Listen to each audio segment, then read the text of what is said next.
Ես կարծում եմ ձեր հարցը պետք է ուղղվի եկեղեցու այդ որոշումը կայացնողներին, Կտրիչ Ներսիսյանին եւ մյուս պաշտոնյաներին, որոնք պաշտոններ են զբաղեցնում եկեղեցում, բայց շատ տարակուսելի է, որ Կրոնական կազմակերպությունը կամ ինստիտուտը, որի անունն է Հայաստանյաց առաքելական Սուրբ եկեղեցի, իր գլխավոր ժողովներից մեկը կազմակերպում է Հայաստանի Հանրապետությունից դուրս եւ սա է նաեւ փաստ եւ փաստարկ այն պնդման, որ այդ մարդիկ, որոնք այս որոշումները կայացնում են, իրենց դուրս են դնում Հայաստանի Հանրապետությունից եւ ըստ էության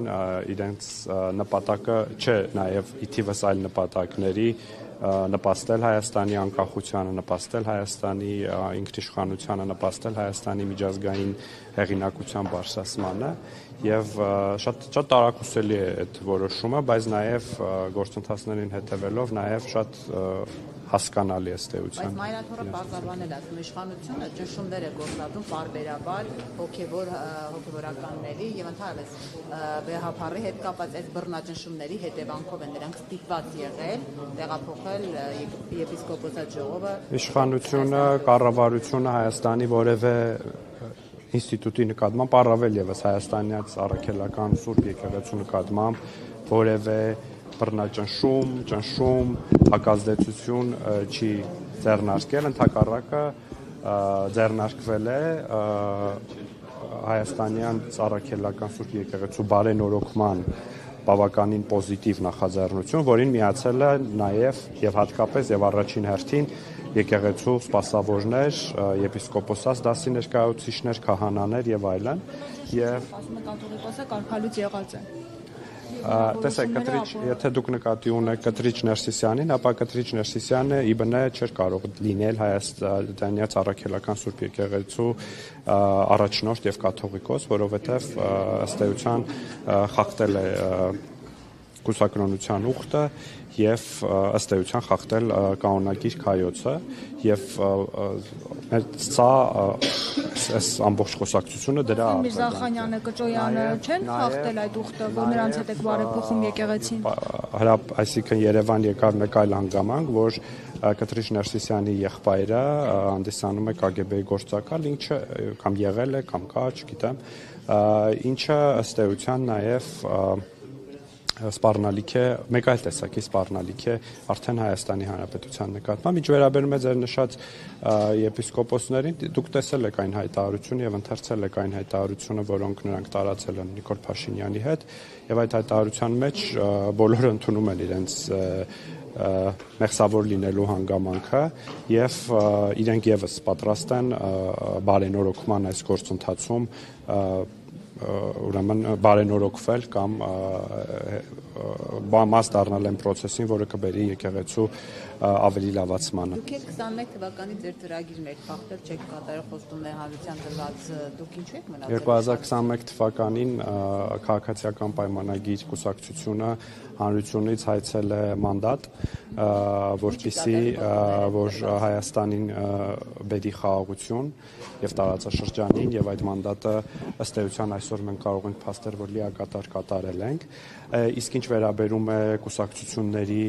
եւ կառավարությունների խոստումները կատարելուն կամ չկատարելուն, դրա համար ժողովրդավարական համակարգերում կա շատ հստակ մեխանիզմ եւ դա ընտրություններն են եւ 2026 թվականի խորհրդարանական ընտրություններին Հայաստանի քաղաքացիները կտան այդ պատասխանը, արդյոք մենք կատարել ենք մեր խոստումները, թե ոչ։ Պարոն Խանդանյան, ձեր ընդդիմադիր գործընկեր պարոն Արմեն Ռուստալյանը քիչ առաջ ճեպազորություն անդրադառնալով TRIP-ի նախագծին,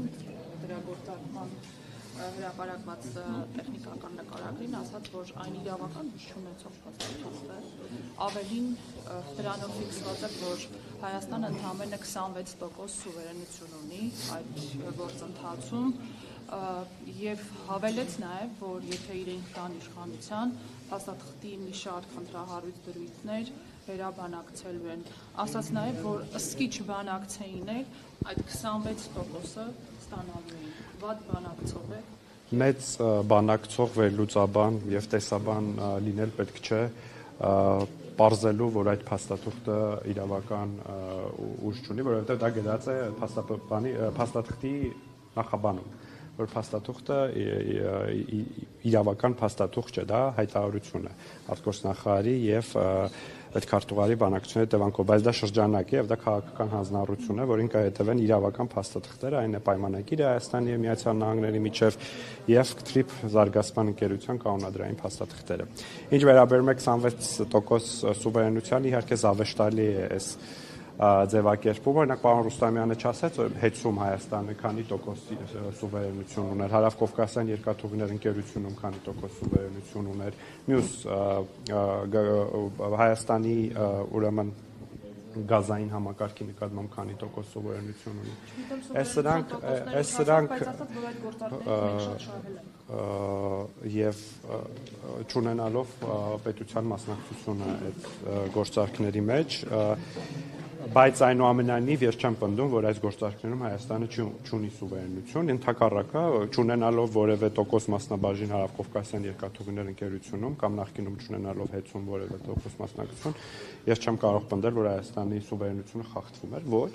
եւ այս նախագծով, TRIP-ի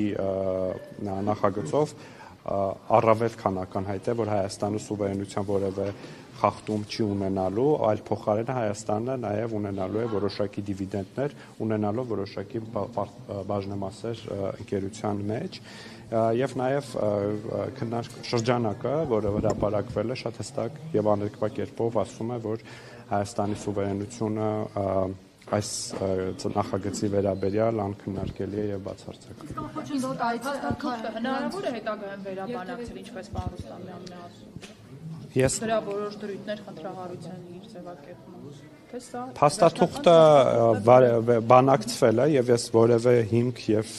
պատճառ չեմ տեսնում այն վերաբանակցելու։ Ցանկացած բան հնարավոր է վերաբանակցել ըստ էության, բայց դրա համար պետք են հիմնավոր պատճառներ, ես դրա ընդհակառակը, այս փաստաթուղթը շատ լավն է ու պետք է դա շարունակել սրա վրա աշխատել։ Անխոչնդոտ